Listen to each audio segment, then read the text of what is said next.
He may have spent his highlights on television screaming, "Dy-no-mite!" But in the real world, life just isn't so dynamite anymore for Jimmy Walker. Walker was born on June 25, 1947 in Brooklyn, New York. Jimmy Walker was born into a working-class family in the Bronx. He went to Theodore Roosevelt High School and was mostly interested in furthering his education so that he could become an engineer. However, higher education was pretty expensive, and that almost prevented him from entering the industry. New York had a program called SEEK that allowed him to get a state-funded education in radio engineering at WRVR. Throughout his years in education, he would work small odd jobs to make ends meet, including vendors at the Yankee Stadium. After the program, he continued to work with WRVR at the Riverside Church Station. When he was 22 and had been working at the station for 2 years, he began performing stand-up comedy at clubs and theaters around New York City, inspired by comedians like Red Fox, Moms Mabley, and Richard Pryor. He was a quick talent and had a natural knack for making the crowd laugh. He was on Rowan and Martin's Laugh-In Show and The Jack Paar Show. Within just a few years of doing stand-up as a side gig, he managed to get himself fully booked for most of the year, doing shows at clubs and making appearances on television. As popular as he was, nothing would amount to the popularity and fame that he would soon experience. The script for Good Times was set, and the spin-off was set to shoot. During this time, the casting director discovered Jimmy and decided that he would be perfect for the show. Good Times was based on financial struggles and the daily strife of a black family, and the heavy subject matter needed some comic relief. They needed someone oblivious and comedic to cut through the more serious undertones of the show. Jimmy was in high demand, and when he was approached by the casting team, he had to cancel 3 months of comedy bookings before he could agree to shoot the series. The show premiered in 1974, with Jimmy playing J.J. Evans, the oblivious village idiot of the family. His character was written as the typical extravagant goofball of the family dynamic. He made puns, he often misunderstood things, and it is a lot of slapstick comedy. His character added to the feel of the show, and as out there as he was, his character was never so extravagant as to take over the energy of the entire show. He was a part of the comedic dynamic, not the center of it, and that endeared him to a lot of audiences. By 1975, the show was so popular that Jimmy was nominated for a Golden Globe in 1975 and in 1996 for Best Supporting Actor. The public loved him and the TV critics adored him. Jimmy brought his own style of comedy to the character. In fact, most of the time he would help out with his lines or play up tones that the writers didn't even think of when they were writing the episode. The director, John Rich, invented the beloved phrase, "Dy-no-mite," for Jimmy to say on the show. He insisted that Jimmy say it in every episode he was in, to make sure audiences understood that it was the character's punchline tagline for the show.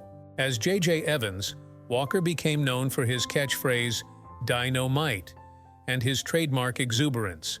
But the very thing that people loved him most for was the very thing that made him not get along with his castmates. Off-screen, Jimmy didn't get along with anybody.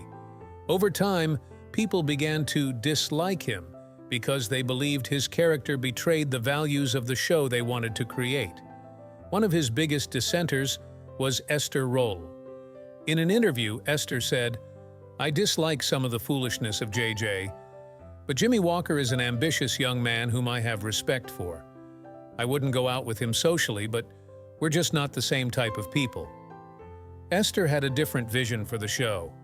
She wanted the show to represent the changing perceptions of black families on television.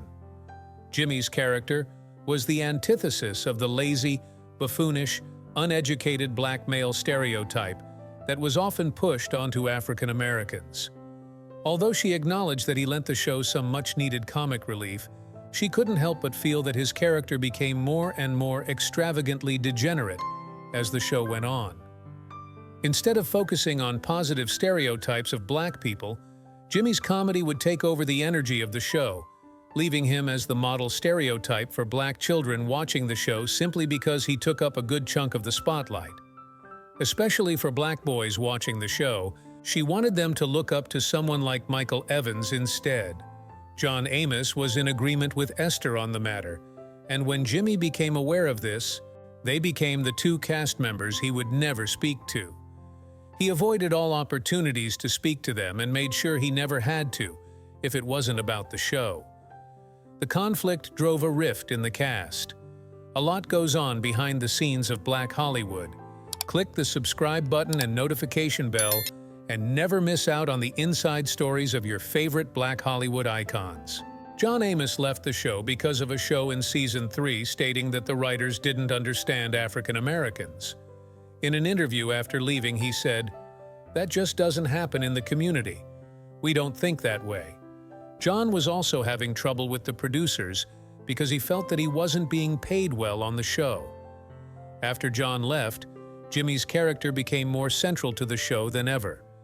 To some extent, the show became Jimmy Walker's personal comedy show, where Esther Roll's character, who was meant to be the center link of the show from its spin-off, was relegated to a mere side character in the show. The spotlight on Jimmy grew wider and wider as the other characters faded into the background of the show. Soon enough, Esther decided that she had had enough and left the show in 1977.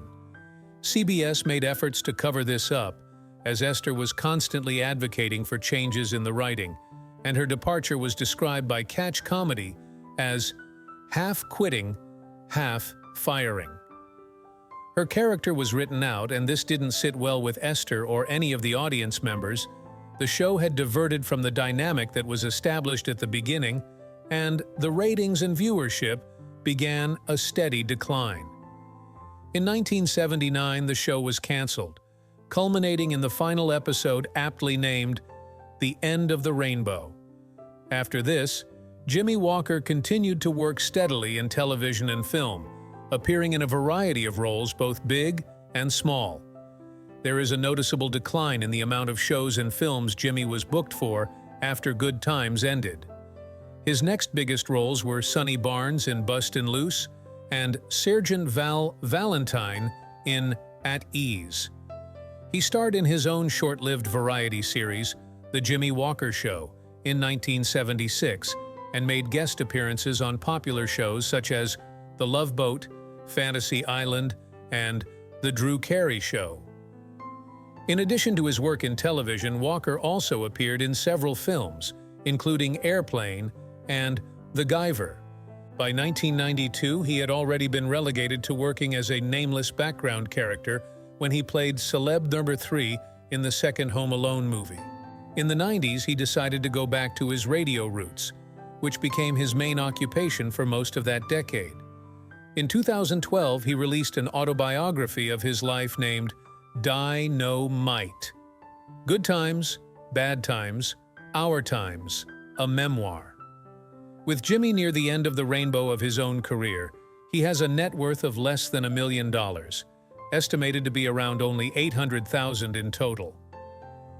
While Jimmy Walker was primarily known for his work as a comedian and actor, he was also an outspoken advocate for civil rights. Throughout his career, he used his platform to speak out against racism, inequality, and injustice, advocating for positive change in society. But, in honesty, he was never as verbose or outspoken as the rest of his cast members. Walker's activism was informed by his own experiences growing up as a black man in America and witnessing the struggles of his community firsthand. Jimmy had the kind of approach to politics that required him to experience something firsthand to believe that it existed, where others would have felt their morals were betrayed by a show that didn't want to listen to their perspectives on the writing. Jimmy just wanted to do his job. You may notice that even though Jimmy had a knack for what was in at the time for comedy, his on-stage presence and appeal to wider audiences have decreased massively over the years.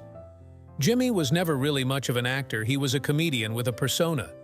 This is usually a very marketable move for the career of a comedian if they want to make it on television.